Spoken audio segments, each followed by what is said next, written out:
Josué capítulo 24, versículo 14 al 15. El tiempo ha avanzado, pero lo necesitábamos.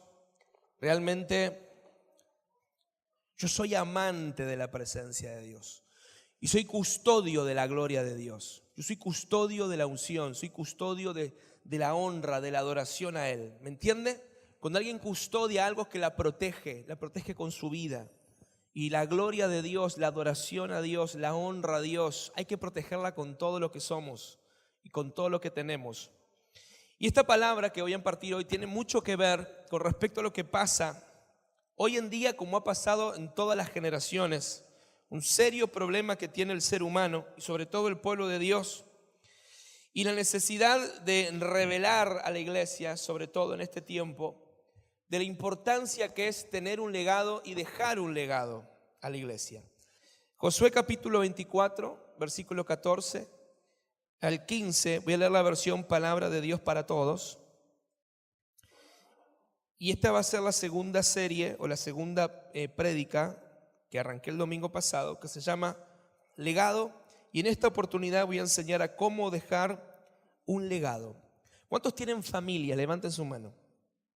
Familia, bajen su mano. ¿Cuántos tienen padres vivos? ¿Cuántos tienen hijos vivos o ya nacidos? Muy bien. ¿Cuántos son solteros? No sé si tiene hijos o no tiene hijos, pero se va a casar. Todos nosotros vamos a dejar un legado a alguien. Amén. Y recuerde que la herencia es lo que le dejamos materialmente a nuestro linaje, a nuestros hijos, a nuestros nietos. Pero el legado es la cultura, es la transferencia de valores, de principios, de costumbres, de normas. Es una cultura que le dejamos a nuestra descendencia. ¿Y por qué es tan importante dejar un legado? Quiero enseñar esto en esta noche, en los próximos 20 minutos. Y dice Josué capítulo 24, versículo 14 al 15. Entonces Josué le dijo a la gente, así que ahora respeten al Señor. Recuérdese que Josué es el líder conquistador que llevó a Israel a poseer la tierra prometida. Ya pasaron muchas batallas, ya conquistaron muchos territorios, las familias comienzan ya a ocupar, ¿verdad?, sus territorios. Los que trabajan en cooperativas y están ya por mudarse a su casa entienden a la perfección lo que pasó con Josué y con el pueblo de Israel. Después que todos juntos conquistaron la tierra, comenzaron a distribuir las familias hacia cada lugar. Pero Josué, que era un hombre de Dios, un hombre que caminaba con Dios, que hablaba con Dios, fiel a Dios, recibió del Espíritu la percepción de lo que iba a acontecer en las futuras generaciones, y por eso él le habla así a toda su nación y le dice: quiten de entre ustedes los dioses que sus antepasados adoraban al otro lado del río Éufrates y en Egipto, y sirvan al Señor. Si no desean servir al Señor, decidan hoy. Digan conmigo: hoy decido. Decide que está a tu lado: hoy tenés que decidir a quién servirán, ya sea a los dioses a los que sus antepasados servían al otro lado del río Éufrates, o a los dioses de los amorreos, o en cuya tierra viven. Pero yo y mi familia serviremos al Señor. Eso lo dijo Josué. Yo y mi casa serviremos al Señor. ¿Cómo asegurar semejante declaración para nuestra familia en el siglo XXI, con todos los desafíos que vivimos en el presente y en la incertidumbre del futuro? Los tiempos que estamos viviendo hoy son tiempos difíciles, pero no difieren tanto a los tiempos de Josué. Las naciones hoy en día están sufriendo un avance de las tinieblas sin medida, de una forma despiadada, desde la cultura y la educación, para corromper el corazón de las nuevas generaciones. Está llena de mentiras y de engaños que seducen con ideologías a los jóvenes para alejarlos de Dios. Usted ve lo que está pasando y lo que ha pasado lamentablemente en nuestro país. Hemos permitido que nuestros legisladores, mediante la ley, aprueben y otorguen derechos a pecados, a prácticas diabólicas que maldicen nuestra nación, como el aborto, la legalización de la marihuana, el matrimonio igualitario y además, y ahora mismo se está debatiendo un proyecto que recién está comenzando y la iglesia en Uruguay creo que estamos aprendiendo de todas las derrotas pasadas, que hay que actuar ahora. Y gracias a las firmas que se han estado levantando, las que hemos levantado en casa, y si usted todavía no firmó, quiero contarle que en la mesa de conexión informativa tenemos planillas para firmar y pedirle a nuestros legisladores que hoy están trabajando en la Comisión de Población, Desarrollo e Inclusión, decirles que ese proyecto de ley donde quieren darle derechos a niños que se confunden y no saben si son niños o niñas, darle el derecho al Estado a poder hormonizarlos o triturarles sus miembros sexuales saludables porque el niño está confundido y sin el consentimiento de sus padres, y encima financiándolo con los impuestos de la nación, hacerlo todo a escondidas. Entonces estamos diciéndole a los legisladores que eso no es correcto, no lo queremos, no es una ley de salud, eso es una amenaza a la familia, puede provocar daños irreparables en los niños, es una obra del infierno. Y estamos firmando, y gracias a las firmas se ha trancado esto. El lunes pasado se iba a pasar ya a la Cámara de Diputados, y por causa de las firmas que llegaron, más las firmas que vamos a sumar ahora, mañana lunes, con todas las iglesias. Hermanos, es impresionante cómo iglesias que estaban divididas, nos estamos uniendo. No importa quién originó la idea, no importa quién la empezó. Fue una doctora se comunicó con nosotros, una abogada, tuvo una iluminación de Dios y empezó a llamar a diferentes iglesias para firmar. Y si Dios quiere, mañana lunes se van a entregar esas firmas, y nuestros gobernantes tienen que ver que la iglesia del Señor no está más dormida. Nos estamos despertando, somos una iglesia triunfante, somos una iglesia invencible, somos una iglesia columna y baluarte de la verdad. ¿Cuánto me dicen amén? Entonces se están dando muchos movimientos, gracias a Dios, ideas de un lado, ideas del otro, para movilizar la iglesia y levantar nuestra voz. La voz que por miedo, por temor, por vergüenza no levantamos en los años anteriores. Y así es como Josué se para firme y le dice a las familias de Israel: yo no sé ustedes a quién van a servir, porque yo sé que somos un pueblo débil en la idolatría. Sé que somos un pueblo que nos dejamos moldear por cualquier viento y corriente ideológica que viene. Vendemos nuestro rico patrimonio al bajo precio de la necesidad. Sí, Josué era medio Artigas, creo yo, en ese entonces, ¿verdad? O Artigas era medio Josué. Él dijo: yo no sé qué van a hacer ustedes, pero yo y mi casa, yo les puedo asegurar algo, dijo Josué. No puedo asegurar como el primer comandante en jefe de esta nación, pero sí me voy a asegurar que mi familia sirva perpetuamente a Dios. ¿Por qué? Porque les voy a dejar un legado. Les voy a dejar un legado. Mis hijos van a servir a Dios, mis nietos van a servir a Dios, todas las generaciones que vienen van a servir a Dios. Entonces, en esta noche tú tienes que decidir qué va a pasar en los tiempos que estamos viviendo, donde contaba el pastor Ray Matos en un estudio que hizo la Universidad Fuller. Estudió todos los movimientos de la historia, desde el año 0, en el primer Pentecostés, hasta los tiempos contemporáneos. Todos los moveres sobrenaturales, los diseños divinos de Dios que sacudieron naciones a lo largo de la historia. Encontró un patrón en común, que todos los movimientos como el de Pensacola en Argentina, Dios mío, bueno, John Wesley, todos los movimientos que hubo, pasó algo que fue sorprendente. Duró nada más que 4 generaciones. La primera generación fue la que la desató y lo vivió. La recibieron los hijos, pero ya la intensidad menguó. La tercera generación vivía del recuerdo y la historia de sus abuelos, pero ya la cuarta generación ni siquiera reconocía al Dios que servían sus familias. Y los avivamientos se apagan porque no se deja un legado correctamente.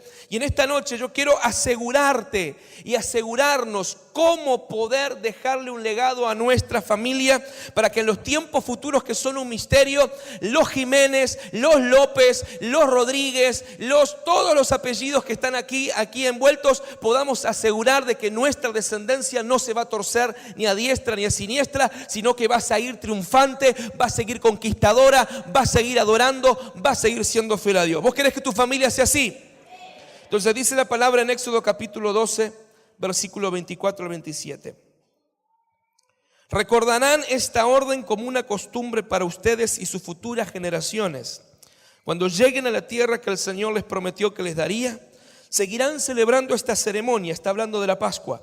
Y cuando sus hijos le pregunten, ¿qué significa esta ceremonia?, ustedes responderán, es el sacrificio de la Pascua del Señor, cuando Él pasó matando a los egipcios y no entró a las casas de los israelitas salvándoles. Y luego el pueblo se inclinó y adoró.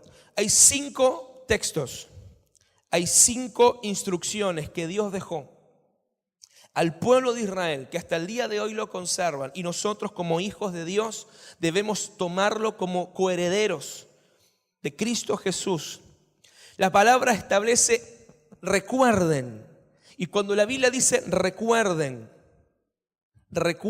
mantengan, sostengan, hagan esto perpetuamente, nosotros tenemos que aferrarnos a ese mandamiento y cumplirlo para que esa palabra que ponemos en práctica produzca el resultado que la palabra promete que va a ser.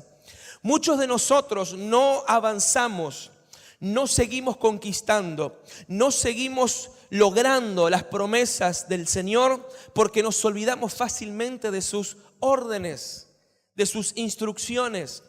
Amados, la palabra del Señor no tiene poder si no la practicas. La palabra del Señor no va a tener efecto en tu vida si no la practicas. Aunque Dios mismo se pare delante de ti, si tú no obedeces a su palabra, la palabra es inoperante en tu vida. Tenemos que aprender a amar, absorber, recibir, hacer carne en nuestros huesos toda palabra de Dios y hacerla un hábito de vida para que cumpla su propósito. Y miren, el primer paso para mantener un legado de bendición en nuestra familia es enseñarle a nuestros hijos nuestra historia de salvación. La generación que vino después de la Pascua, la primera Pascua, no vio las plagas, no vio el Mar Rojo abrirse, no vio los milagros, no vio cómo luego las aguas se cerraron y mataron al ejército de los egipcios. Y si los padres no le contaban lo que sucedió en la Pascua, ¿por qué ahora ellos estaban peregrinando hacia una tierra prometida? Esa generación se iba a perder. Y Dios les dice, recuérdenles, enséñenles, háblenle a sus hijos acerca de la Pascua y celébrenla perpetuamente. La Pascua es una de las fiestas que debemos celebrar perpetuamente. Pero nosotros como padres, a nuestra familia o a nuestros familiares, aunque no tengas hijos, tienes que recordarles una y otra vez de dónde el Señor te sacó el día que te encontró en las tinieblas y en el pecado y te rescató. Tienes que hablarle a tu familia una y otra vez, por lo menos una vez por año. Sentar a los tuyos alrededor de la mesa y contarles cómo eras antes de Cristo y cómo eres ahora en Cristo. Tienes que recordártelo en primer lugar a ti mismo. Por eso muchos se vuelven cristianos nominales, pero no tienen una vida cristiana porque se olvidan rápido lo que el Señor hizo por ellos. No podemos olvidarnos, tenemos que recordar y tener siempre nuestra memoria delante de nuestros ojos, nunca olvidarnos de dónde Dios nos sacó. Y hay que contarle a nuestros hijos, hay que contarle a nuestros nietos cómo éramos los Jiménez antes de Cristo y cómo somos ahora después de Cristo, y que ellos están recibiendo por causa de nuestra redención en Cristo Jesús un legado de bendición. Quizás tú eres primera generación de creyentes y recibiste una herencia espiritual maldita, llena de abusos, de maltrato, de abandono, de rechazo, de violaciones, de pobreza, de miseria. Pero en ti tienes que decirle que tú lo padeciste, pero ahora porque tienes a Cristo, porque Cristo está siendo formado en ti, porque Cristo es nuestra Pascua. Él fue que con su sangre nos redimió y no permitió que el pecado nos destruyera, el infierno nos destruyera, la droga nos destruyera, la fornicación nos destruyera, el alcohol nos destruyera. Ahora ellos podrán vivir en bendición. Hay que recordárselos.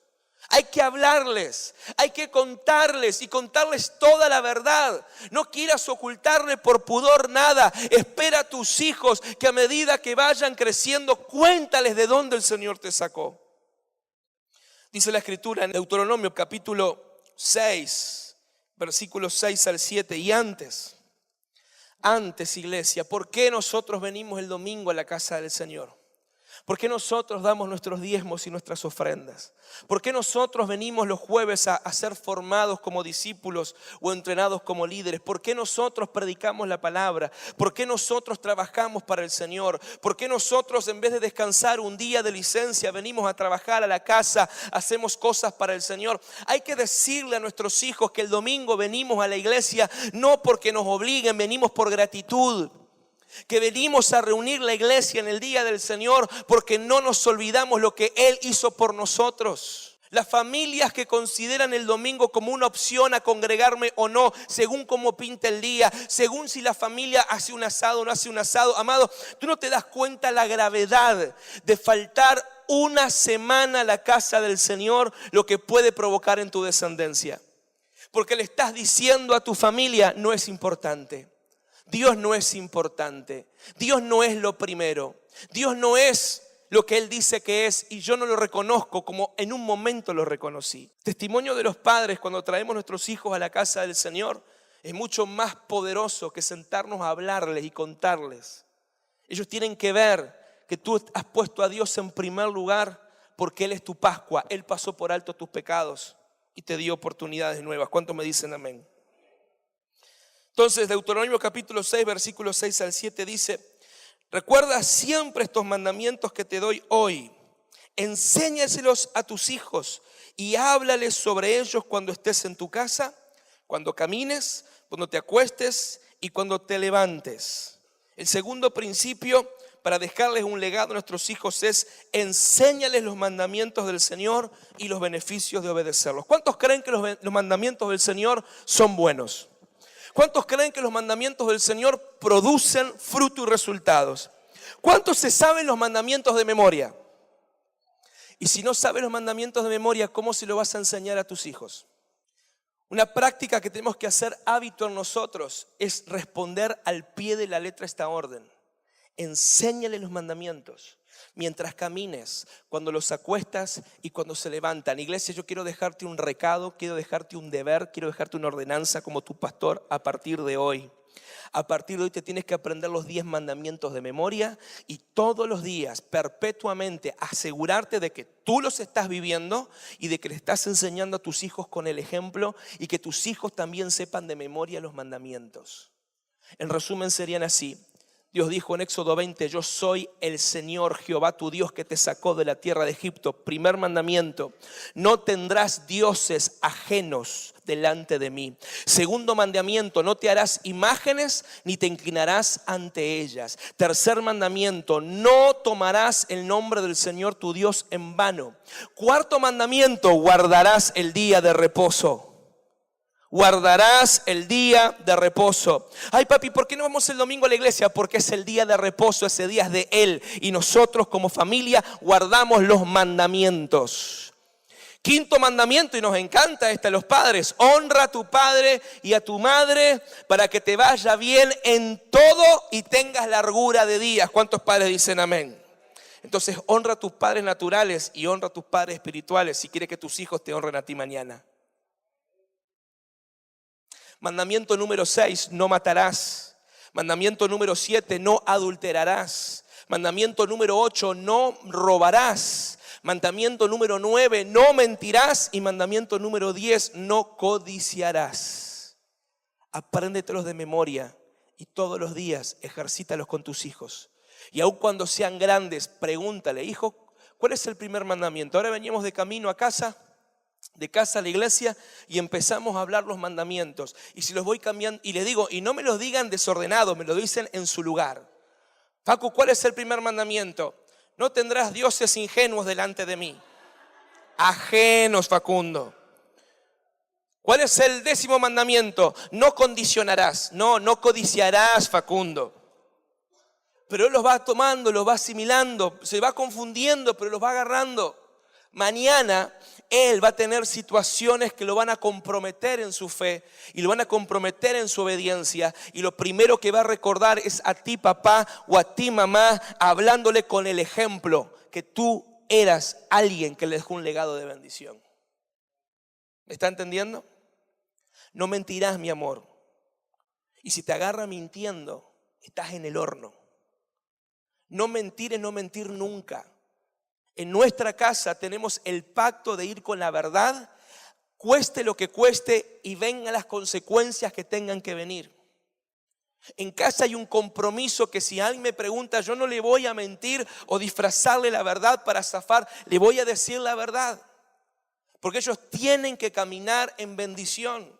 Ellos tienen que caminar en bendición. Y no van a caminar en bendición si no me ven a mí caminar en bendición. Dice la palabra del Señor en Éxodo capítulo 16, versículo 33.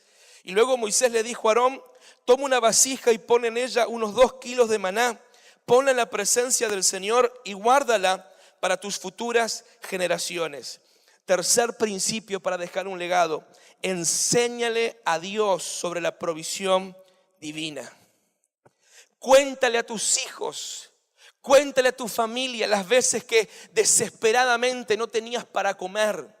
No tenías para pagar un boleto, no tenías para poder comprarles ropa, pero clamaste al Señor, oraste a Dios. Cuéntale las veces que fuiste tentado en no entregar tus diezmos, pero por obediencia y por confianza los entregaste. Y Dios al día, al tiempo, contestó la palabra. Cuéntale que el Dios que tú tienes es un Dios que promete lo que cumple. Cuéntale que el Dios al que tú sirves es un Dios que te ha apretado, pero nunca te ha ahorcado. Es un Dios que no ha llegado temprano, pero tampoco ha llegado tarde, siempre ha llegado a tiempo. Cuéntale aún los más pequeños testimonios de finanzas, cuéntale para que cuando tus hijos vengan y te digan, papá, quiero que me compres una computadora, papá, necesito ropa nueva, papá, necesito que me pagues esto, papá, necesito aquello. Tú no caigas en el error del mundo que dice, no tengo hijos, somos pobres, no puedo, hijo, no me da el salario. No le digas eso, porque tus hijos tienen que aprender de que la provisión divina no viene de tu mano, viene de Él. Cuando vengan a pedirte algo, dile,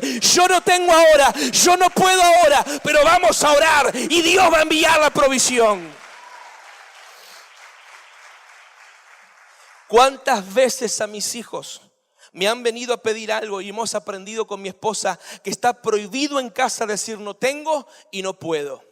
Les vamos a decir la verdad, mi amor, yo en este momento no tengo el dinero para hacerlo, pero sí sé quién lo tiene, vamos a pedírselo. Vení conmigo y vamos a orar al Señor. Y ellos oran y piden con fe y con confianza. ¿Y sabes qué? Dios les provee. Porque me han visto a mí, yo le he contado a mis hijos que por defender la verdad perdí un trabajo, me echaron de un trabajo por no querer ser corrupto. Y yo confiado en el Señor que me esperaba un trabajo mejor. Estuve 6 meses trabajando de gondolero, cambiando góndolas después de haber sido subgerente de un laboratorio. Pero Dios nunca nos hizo faltar. Ganaba 600 pesos a la semana y pagaba alquiler, tenía comida, paseábamos como nunca y disfruté los primeros meses de mi hijo recién nacido. Cuando él nació, Federico el primero, a la semana me echaron, pero él sabe, yo le he contado que milagrosamente cuando no había comida en casa, alguien Dios tocaba, alguien Dios le hablaba y de pronto nos caían con un surtido. Nosotros no le llorábamos a nadie, no le decíamos a nadie, pero Dios suplía y cuando queríamos algo orábamos al Señor. Fue el tiempo donde mejor nos vestimos, nunca nos faltó combustible para el auto, podíamos descansar en el Señor, servimos al Señor, Dios proveyó. Y cuando abrió la puerta para trabajo me llamaron de 2 lugares y ganaba 4 veces más que al principio. Mis hijos saben que aunque pasen tiempos de tribulación, yo no dependo de lo que el mundo me da, yo dependo de aquel que me sostiene todos los días. Y puedo pedirle a Él el pan, puedo pedirle a Él el abrigo, puedo pedirle a Él la provisión y Él la va a entregar. Entonces deja de llorar en tu casa, deja de andar mendigando en tu casa, deja de andar maldiciendo, no tengo, no puedo, no sé qué vamos a hacer, ay, no sé a qué tenga que pedirle a mi suegra todavía, ay, qué vergüenza. No pongas a tu suegra como un Dios.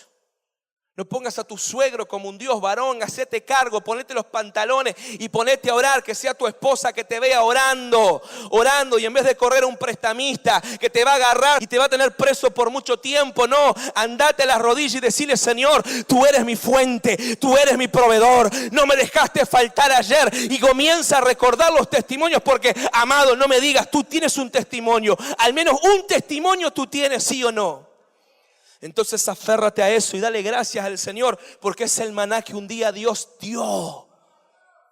Israel lo conservó para las futuras generaciones. ¿Qué le estaban diciendo a los niños, a los nietos, a las generaciones que vinieron después? Cuando veían el maná en ese depósito, le preguntaban: papi, ¿qué es ese maná que está ahí? Ah, hijo, es que Dios en el desierto nunca nos faltar el alimento. Él mandaba el pan del cielo y nos dijo: cada día tendrán que salir y recoger, y teníamos que confiar en Dios. Y si alguien guardaba pan y lo escondía, amanecía agusanado al otro día. Lo que Dios nos dijo es que el pan nuestro de cada día Él lo iba a dar. No tienes que preocuparte del futuro, preocupate del hoy. Pero no te preocupes llorando porque no hay. Decirle: Padre, tú prometiste darnos el pan hoy. Yo abro mis manos para que envíes el pan, porque yo confío que lo estás mandando y que tus hijos lo vean, y entonces estarás confiado y seguro en el Señor. Deja de llorar como un mendigo. Deja de andar llorando como un mendigo. Eres un hijo de Dios. Tu Padre es el dueño del oro y de la plata. Tu Padre es el dueño del universo entero. ¿Acaso crees que no va a tener cuidado de nosotros? Si sos un vago, un ingrato, un desobediente, alguien que no cumple los mandamientos, seguí mendigando. Pero si este Dios al que hablamos es tu Dios, Él no te va a fallar. Él no te va a fallar. Dice la palabra en Números capítulo 16, versículo 38. Retira los incenciarios de los que murieron por haber pecado y conviértelos en láminas para cubrir el altar, porque ellos los trajeron ante el Señor, y eso hizo que los incenciarios quedaran consagrados. Las láminas servirán de advertencia a los israelitas. Los jóvenes veían que los altares eran todos de piedra, pero de pronto había uno que estaba recubierto por láminas de cobre. Y entonces preguntaban: papi, ¿qué es ese altar que está recubierto de cobre? Resulta que hubo un tiempo donde se levantó Coré y su familia en rebelión contra Moisés. Y ellos dijeron: no tenemos que esperar a nadie para adorar a Dios. ¿Por qué tiene que ser solamente Moisés el que interceda por nosotros, o Aarón como sacerdote? Nosotros mismos podemos hacerlo. No necesitamos pastor, podemos pastorearnos solos. Y levantaron un altar y presentaron sus sacrificios y tenían unos incenciarios. ¿Y saben lo que pasó? Le contaban: se abrió la tierra y se tragó a la familia entera. Y cuando la tierra se cerró, quedaron solamente los incenciarios. Y por eso Dios les dijo: tomarán eso, los harán láminas, los pondrán cubiertos, para que recuerden que nunca pueden hacer lo que no se les ha llamado a hacer. Que no pueden ser rebeldes. Que no tienen que pastorearse solos, tienen que estar bajo cobertura, tienen que estar bajo autoridad. Amados, esto significa que cuando tú sales de casa y vienes a la iglesia y regresas a casa, ten cuidado de lo que hablas de tus pastores y de tus líderes o de tus hermanos, porque tus hijos están viendo la rebelión en tu boca. Ay, no me gustó hoy lo que el pastor hizo. Hoy estuvo un poco duro el pastor. Me gustaba más el pastor de antes. Me gustaba más la otra iglesia, me gustaba más aquello. Ay, hoy la alabanza, ay, hoy mi líder. Ay, cuando tú empiezas a hacer así, no tengas pena si mañana te agarra un bache en la calle y te traga el auto.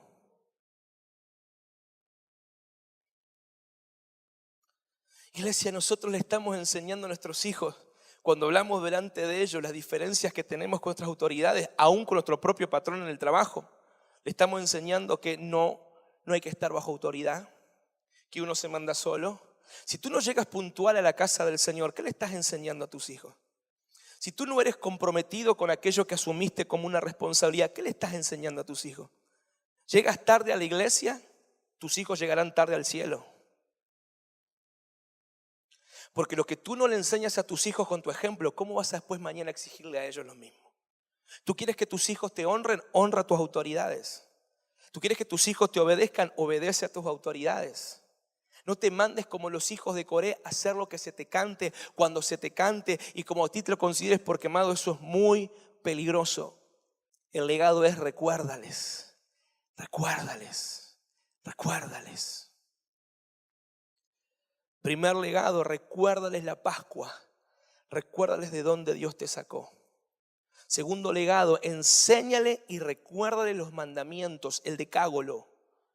Tercero: recuérdales que Dios es un proveedor divino y que si estás bajo su bendición y bajo su obediencia, nada te va a faltar.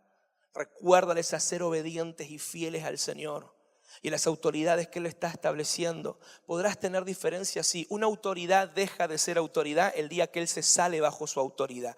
Si yo no tuviera una autoridad por encima de mí, tú no tienes por qué seguirme. Si yo no tuviera un pastor al cual responder, tú no tienes por qué obedecerme.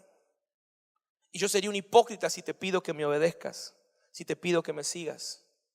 Lo que te asegura a ti que yo estoy en el lugar correcto en el Señor es que yo estoy rindiendo cuentas también arriba.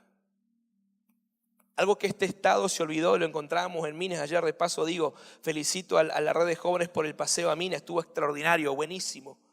Y ya quieren hacer más viajes. Le digo, esperen chicos, la vida no es solamente un viaje, hay que trabajar. Nos encontramos, primera vez que llegaba al Cerro Artigas en Minas, no lo conocía y pasé varias veces por Minas. Y me encuentro con unas estatuas hípicas más grandes, ¿qué fue que me dijo? Alguien me dijo eso. Allá, Guillermo, nuestro guía turístico. Unas estatuas hípicas más grandes del mundo. Y ahí posaba en su placa don Gervasio Artigas en su caballo. Y decía, mi autoridad emana de vosotros y cesa ante su presencia soberana. El Estado hoy se ha olvidado de los fundamentos de la patria. Quieren mandarnos, imponernos lejos de Dios. No le rinden cuentas a nadie. Amados, se está por destapar una olla. Se está por destapar una olla en las elecciones. Va a saltar toda la mugre de todos lados. No hay partido político que se libre en estas elecciones. Va a saltar y la gente no va a tener confianza en nadie, salvo la iglesia. Porque verán a la iglesia que es transparente, que tiene cultura de reino y que está firme sobre principios. El mundo va a venir y va a mirar a la iglesia porque ya no tendrá a dónde más mirar.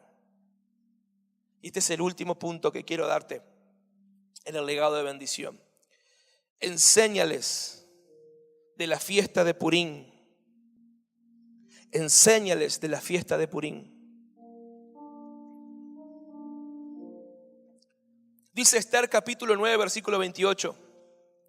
Y todas las generaciones y todas las familias recuerdan estos 2 días y los celebran en todas y cada una de las provincias y pueblos. Los descendientes de esos judíos siempre recordarán celebrar los días del Purim. Quiero que te pongas en pie. Si hay un legado que tenemos que dejarle a nuestros hijos y a nuestros nietos, es lo que sucedió en tiempos de la reina Esther. Usted sabe la historia. El rey Asuero es convencido por un gobernador llamado Amán, un prototipo de anticristo que odiaba con todas sus fuerzas al pueblo de los judíos, al pueblo de Dios. Y convenció a Asuero de firmar una ley, un dictamen real, donde decía día y hora donde todos los judíos serían exterminados. Mardoqueo se levanta como un intercesor y empieza a clamar por su pueblo y encuentra en Esther un manto apostólico profético que salió a enfrentar al rey y llena de gracia y favor le pide al rey que haga algo que él no podía hacer. Da de baja el dictamen, da de baja esta ley, no mates a mi pueblo. Y el rey dice que consulta con su ministerio ejecutivo, por así decirlo, y con el ministerio legislativo, y le dice al rey, ni usted mismo puede ir en contra del dictamen que ya estableció. Es decir, que la ley se tiene que cumplir. No había forma de cambiar el dictamen. Quiero que me prestes atención. Cuando llega un momento en tu vida que hay un dictamen espiritual, hay un dictamen natural, hay un dictamen del médico que te dice usted tiene cáncer y se va a morir. Usted está con días contados y se va a morir. O te llega la carta documento que te dice usted perdió la casa y la tiene que entregar. O te viene la carta de despido y te dice usted se queda sin trabajo y ya tiene 50 largos. Dice, ¿qué voy a hacer con mi vida? ¿De qué voy a vivir? O cuando a usted le llega la noticia de una hija embarazada inesperadamente, de un hijo que quedó preso y usted ni sabía en qué andaba, y llega un dictamen que naturalmente no se puede cambiar. y no se va a cambiar. Y dice: Señor, ¿por qué? ¿Por qué no podés cambiar esto? ¿Qué te cuesta cambiar esto? ¿Por qué no puedes cambiar este dictamen? Recibe en el nombre de Jesús lo que le vas a dejar por legado a tu familia. Hay cosas que Dios no va a cambiar, querido. Hay cosas que Dios no va a cambiar, que ya están establecidas para tu vida, aunque no te guste, aunque duela, aunque tuvieras una idea mejor. Pero pasó algo. El rey Asuero levantó otro dictamen, abrió un camino donde no había y le dijo a todo su ejército: van a tener que ir a matarlos, pero el pueblo de Israel se podrá defender.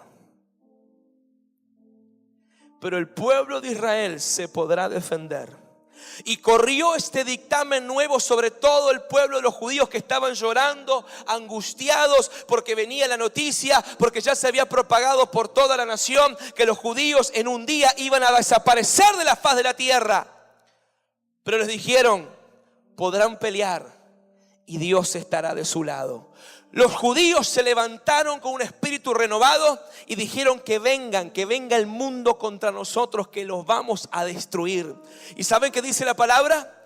Que el pueblo de Israel fue fortalecido, y cuando vinieron a matarlos, era tan poderoso el espíritu de los judíos, que dice que ni un solo judío murió, y vencieron a todos sus enemigos. Ese día Dios le dio una victoria y un camino donde no había.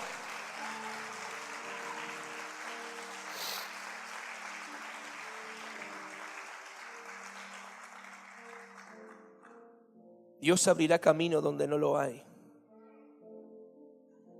Dios abrirá caminos en el desierto y ríos en la soledad. Ese es el Dios que tenemos, y es el Dios que nuestros descendientes, nuestros hijos tienen que conocer. Entonces no temas por los dictámenes que el diablo ha levantado en tu contra. Dios abrirá camino donde no lo hay. Dios va a hacer lo que ni siquiera te imaginas que Él pueda hacer, y lo va a hacer contigo. Él tiene que ver tu fortaleza. Él tiene que ver que tú estás creyendo en Él. Y aunque no te quite los enemigos de en medio, te va a dar las fuerzas y el poder para destruirlos. Y va a ser mucho más sabrosa la victoria. Va a ser mucho más loable la victoria. El testimonio va a ser mucho más grande para tus hijos y para tus nietos. Que sepan, que se enteren, que escuchen que el día que te dieron por muerto, te levantaste de entre las cenizas. Que el día que te dieron por sepultado, resurgiste de entre los escombros, y que Dios te levantó, que Dios te dio la oportunidad, que Dios se glorificó contigo. Iglesia, dejémosle a nuestros hijos y nietos una iglesia más poderosa de la que ya somos, una iglesia más próspera de la que ya es, una iglesia más grande de la que ya es, una iglesia ungida, consagrada, que ama y que custodia la gloria de Dios. Pero eso empieza con nosotros. A partir de mañana, asume el compromiso de orar a primera hora. Líderes y obreros, es inconcebible que tú no te levantes a las 5 de la mañana a orar conmigo. ¿Y así quieres cambiar el mundo? ¿Siendo flojo y durmiendo? Pero pastor, es que yo voy a trabajar. Yo salgo contigo a trabajar a las 7 de la mañana también. Y hay días que vuelvo tarde a mi casa. En invierno salgo de noche y vuelvo de noche a mi casa. Muchas veces. Comienza a hacer cambios reales y tangibles. Deja de vivir de sueños y proyectos que nunca terminas. Si te comprometes a ser un hombre de oración, ora aunque te quedes dormido, pero ora ahí de rodillas. Levántate de la cama y ponte de rodillas a orar. Líderes y obreros, mañana tú me ves que a las 4:30 me levanto para en media hora por lo menos sacarme el ambiente de las sábanas y la almohada para poder orar en la cámara contigo. No está bien que te quedes en tu cama calentito orando cuando yo paso frío, intercediendo por ti y por la iglesia. Levántate a orar conmigo y agradece que oramos por internet y no te hago venir a la iglesia como yo tendría que venir y como lo hice por mucho tiempo. Llega puntual al trabajo. Deja de quejarte de tu trabajo, deja de quejarte de tu salario, deja de quejarte de tu casa, deja de quejarte de tu familia, deja de quejarte de tu matrimonio, de tus hijos, deja de quejarte de los demás y sé más agradecido. Muéstrale a tus hijos lo que yo muchas veces tengo que mostrarle a mis hijos. Serle sincero, hijo, no hay hoy, pero Dios va a proveer. Hoy yo no tengo, pero sé quién tiene y lo vamos a buscar. Vamos a orar y trabajar hasta que venga, hasta que suceda, hasta que Dios provea, hasta que Dios lo haga. Sé puntual en la casa del Señor. No abandones el servicio por un capricho, por una rebeldía, por un mal día. Si te equivocaste, vení de nuevo, pedí perdón y volví al servicio y no lo vuelvas a dejar. Sé puntual, queridos, sé puntual. Llega 15 minutos antes. ¿Sabes por qué el servicio empieza 17:45? Porque a las 6 es la hora de inicio. Pero los puntuales estamos 15 minutos antes adorando al Señor. Quiero que entiendas lo que te voy a decir. Esta iglesia nos costó la vida de mi esposa, mi vida y la vida de mis hijos. Y Dios nos mostró la iglesia que seríamos, una iglesia internacional de miles de personas. La radio ya fue, televisión satelital y por streaming y de primer nivel y sedes por todos lados. ¿Te crees que yo puedo abrir más de una sede? ¿Crees que yo puedo abrir más de un grupo de conexión? Ese es tu legado como hijo espiritual. Entonces deja de esperar que lo haga otro, hazlo tú. Deja de mirar cómo otros se levantan, levántate tú. Tu matrimonio se está perdiendo y ¿qué vas a hacer? Tu esposa ya ni te mira, ¿qué vas a hacer? Es una discusión tras otra en tu casa, ¿qué vas a hacer? ¿Dejar que el diablo rompa la promesa del Señor? ¿O te vas a parar firme como un intercesor? Mujer, te vas a parar firme como una intercesora y en vez de estar dándole palo al marido que no es, comienza a profetizar sobre ese vago. Profetizale. Aunque no lo veas, profetizale. Y levantalo de esa muerte espiritual que está. Para que el día que Dios lo levante y cuando Él se crea algo y diga, ¿viste cómo Dios me está usando? Sí, pero ¿te acordás cuando? Yo siempre le digo a mi esposa, hoy se lo decía, yo no sería nada si no fuera por ella. Nada. Te voy a contar mi Pascua. Capaz que la mayoría ya lo sabe. Pero siendo novios, por nuestra fornicación, queda embarazada de Federico. Y en mi miedo, en mi vergüenza, en mi cobardía, le dije, abortalo. Nos vamos a arruinar la vida. Somos jóvenes, no tenemos trabajo, no tenemos nada. Tus padres me van a matar, mi padre me va a matar, mi madre me va a correr. Y ella se paró con su pancita y dijo, si vos no lo querés, yo me voy y lo tengo. Nunca dudó de llevar ese niño a luz, yo sí. Y porque ella intercedió, yo salí de la ceguera espiritual que tenía. Y nos enfrentamos a todo el mundo, los dos solitos. Nos enfrentamos a nuestra familia, nos enfrentamos a la iglesia que nos dio la espalda, nos enfrentamos a los amigos que nos señalaron. Nos quedamos solitos los dos, solitos. Y aquí hay gente que es testigo como Nelson y Gaby. Pero ella creyó en mí cuando yo dejé de creer en mí mismo. Hoy tengo que dejarle un legado a mis hijos. Tengo que dejarle un legado a mis hijos. ¿Y te crees que yo no le cuento a mis hijos? Contale las malas a tus hijos. Contale los días que tuviste miedo. Contale los días que dudaste. Contale de los días que tuviste terror de amanecer. Pero así como fuiste débil, Dios te hizo fuerte. Dios te levantó. Dios te rescató. Y por favor, no vuelvas atrás. No vuelvas atrás.